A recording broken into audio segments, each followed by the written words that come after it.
Macron et Emmanuel Macron se rencontrent. Et là, on voit Rima Boulaksa, conseillère culture, juste derrière Bernard Mantienne. Donc, c'est le coin culture, je confirme. Juste derrière.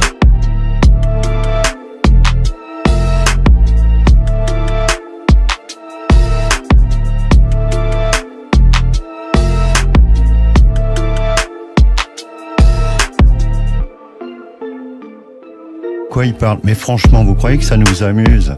Dites-moi, moi j'ai 5 enfants. Vous croyez franchement que j'ai envie de leur dire on va pas écouter ce que dit le gouvernement? Mais enfin ça va pas la tête.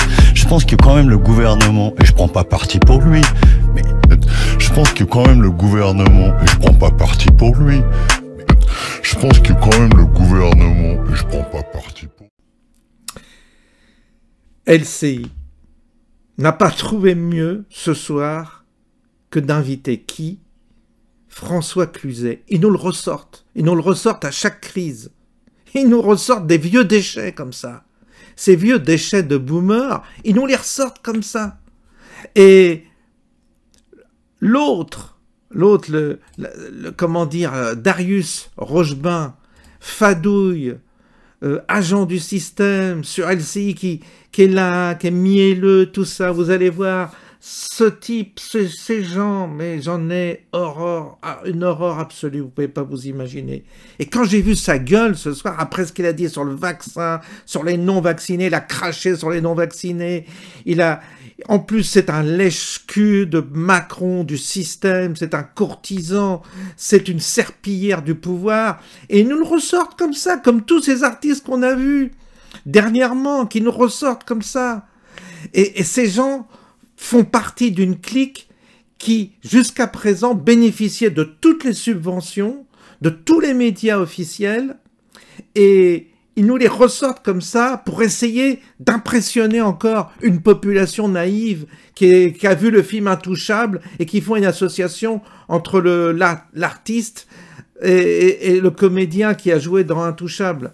Ils sont le personnage, quoi. Les gens, ils jouent sur les deux tableaux, le type généreux, le type bon qui aime le noir, etc. Et cette manipulation psychologique sur les gens, je ne sais pas si ça fonctionne encore. On va l'écouter, mais ce type est ragoûtant. On ne peut pas, si vous voulez, les supporter. On ne peut plus les voir, quoi. Et il nous les impose encore. On écoute. Qu'est-ce qu'il incarne pour vous, Trump ? D'abord, ce qui est incroyable, c'est qu'il ait pu être réélu. Ça a été vraiment la surprise du chef. Comment ce type, qui est d'une obscénité incroyable, d'une vulgarité sans nom, qui propose toujours des trucs dont il change d'avis la semaine d'après, ou en tout cas qui ne se réalise pas. C'est pas à vous que je vais apprendre la fameuse poignée de main avec son meilleur ami de Corée du Nord et le reste. Mais surtout, ce qui est effrayant, c'est de se dire, mais est-ce que ce type réfléchit aux autres? Il ne pense qu'à lui. Est-ce que c'est... Avant, c'était In God We Trust, et maintenant, l'impression que c'est In Money We Are, et rien d'autre. Alors, évidemment, ils sont bien plus forts que nous, que ce soit économiquement, militairement. Moi, ce qui m'intéresse, c'est la France. Ce qui m'intéresse, c'est les Français. Ce qui m'intéresse aussi, c'est l'Europe. Et ce qui est ennuyeux, juste pour finir, quand vous allez à Bordeaux, En face du théâtre, il y a une plaque comme ça au sol de Victor Hugo qui appelle à la création des États-Unis d'Europe. On est en 1870. 150 ans après, on est encore avec les rames, alors que ça serait peut-être notre seule façon d'être entendu. Comment se fait-ce? Comment c'est possible? Vous aimez l'Europe, hein? Oh oui, je crois qu'on a tous compris qu'on est trop petit pour jouer personnel, quoi. Mais par contre, on a un continent fantastique, première puissance économique du monde, la culture, le patrimoine. On a tout, non pas pour gouverner les autres, mais pour avoir en pleine responsabilité l'expansion, la richesse, et puis surtout s'enrichir culturellement. C'est peut-être ça notre force.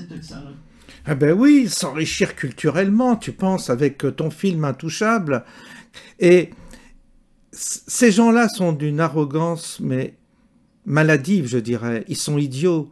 En plus, celui qui interviewe, là, Rochebain, il le laisse insulter le président des États-Unis. Il le laisse comme ça, alors que il aurait pu le reprendre. Non, non, non, il boit du petit lait. Ces gens-là sont dans l'entre-soi et ils déversent leur venin comme ça sur les gens qu'ils ne supportent pas.